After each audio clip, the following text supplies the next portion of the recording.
Hey everyone, welcome back to Wireless Solutions, your go-to spot for simple, helpful tech tips. In this mini tutorial, I will show you how to view recently deleted apps on your Android phone, so you can see what apps you remove and maybe recover one you actually need. Whether you accidentally uninstalled an app or just want to check your app history, we will walk through the steps. Step 1. Open the Play Store and go to your library of uninstalled apps. Step 2. View apps you remove.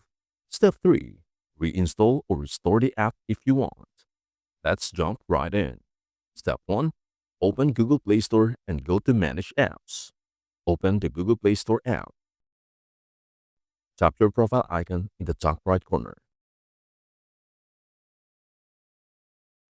Then choose Manage Apps and Device and switch to the Manage tab. This is where you will find a list of apps related to your account. Step 2. View uninstalled or recently deleted apps. In the Manage tab, look for a filter or section labeled something like Not Installed or Uninstalled. This will show you apps that were previously installed using your account but are not currently on your phone. Scroll through to find the app you deleted and now want to check. Step 3. Reinstall or restore apps.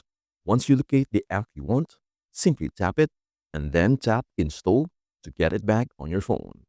If you prefer just viewing the history without reinstalling, you have already done the job. This method works well on Android devices and keeps your app usage history visible. And that's it.